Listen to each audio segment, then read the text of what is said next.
Okay, we're going to walk the trail, the battlefield trail. This is a little kiosk. Right on the other side is the battlefield trail. As with all battles and battlefields, this is a very small area compared to the actual area that was encompassed during the battle, during the fighting. It would have extended way behind us and on either direction, simply because support units, things like that. Although, having said that, in the Civil War, you had to be within a reasonable distance in this terrain to be able to see the other guy. So it couldn't have happened, like, for example, through those trees, 400, 500, 600, 700 yards, because you can't see anything through those trees. Having mentioned those trees, by the way, that looks very cool. These are the trees in the ground in which a lot of the scenes for the movie Glory were filmed. Very, very cool stuff. Anyway, it says it's one of the bloodiest battles of the Civil War. I'm assuming they mean percentage-wise, and I've never heard that before, so I've never really investigated or researched that. Here we have one of the kiosks talking about the number of people who died. These are the people who were in it, involved in it, the leaders, the officers. And this is really, really, really cool, I think, because it shows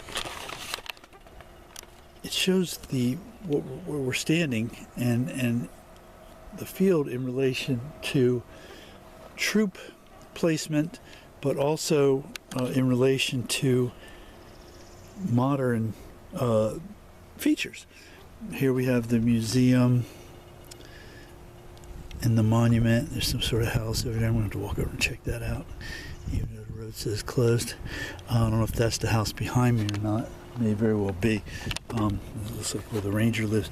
Then down here we have the cemetery and the Union Monument, the fire tower. None of those were here during, obviously, the battle or the trail. This shows the trail very clearly,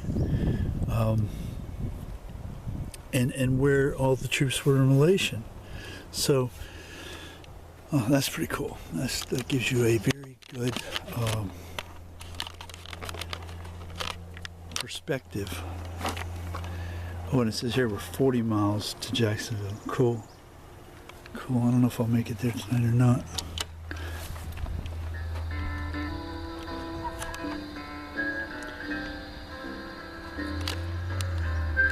In the early 1860s, the effects of war were everyday realities in the lives of people both north and south.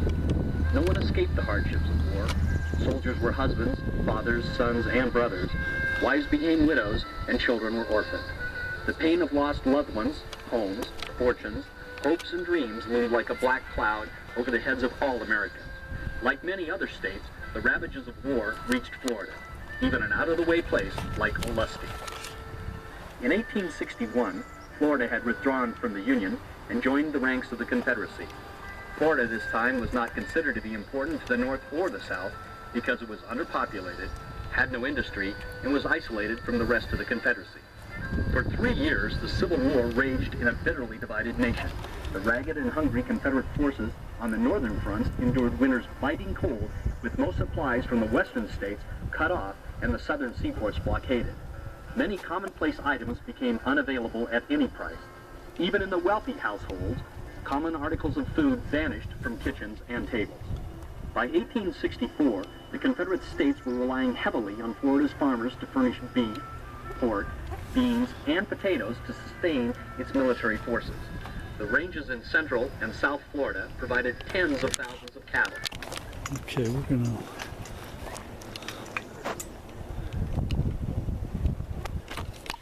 let that keep talking.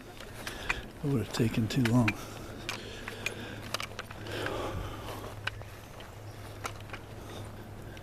Yeah, I see that house they're talking about is that house. The ranger's house. It'd be cool to find the ruins of some old house out here. That'd be pretty cool. All right, so we're on the battlefield trail. The battle was raging all around here. This is essentially the center of the field. Marching west, the Union forces left Barber's Plantation, expecting to defeat their Confederates at Lake City. Planned to cut the railroad. By early afternoon, the Union cavalry driven Confederate cavalry westward. Here's where the bloody 4-hour battle began. I'm going to go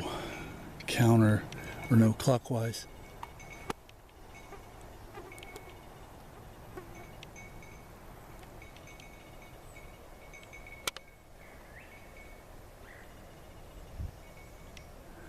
I guess I'll go counter. There's an arrow here. I'll play along.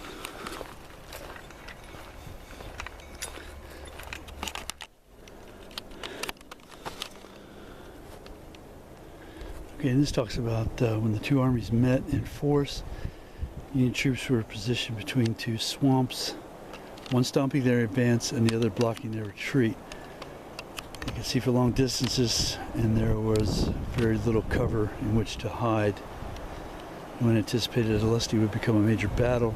Neither side knew much about the battleground or their opponent, but each continued to send troops forward. Both sides were almost evenly matched, and at this point it was anyone's victory.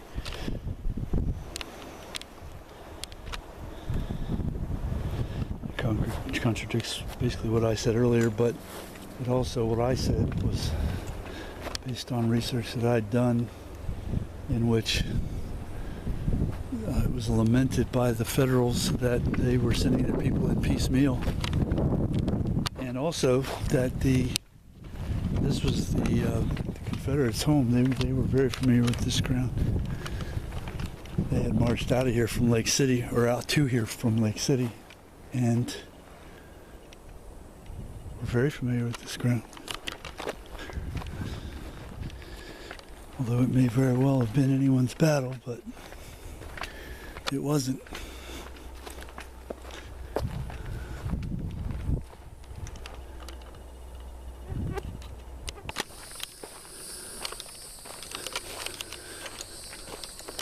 I think this is the ground that they usually do the reenactments on. But I'm not positive about that. I saw a really cool little deer bounding around out in the brush. I have to imagine that most of these trees would not have been here. None of this underbrush would have been here. This was an area that had a railroad station, so there would have been people living nearby. Some, not a big city or anything, but there would have been people living here. Railroad station would have been a place where they would have taken, where railroad trains would have stopped and taken on wood for their boilers. So every tree around would have been inundated, been completely deforested, this whole area. This says around 2 o'clock, Union troops reached a railroad crossing east of Olustee. Here they faced increased resistance from the advancing Confederate troops. 7th Connecticut opened up with heavy fire from their Spencers, catching the 64th Georgia off guard. General Colquitt arrived just in time to keep the 64th from being cut down. The 7th Connecticut advanced farther than their flanks and soon found themselves in a crossfire. When their ammunition ran low, they withdrew several hundred yards to the rear. Here, the Union advance was finally halted. Very neat.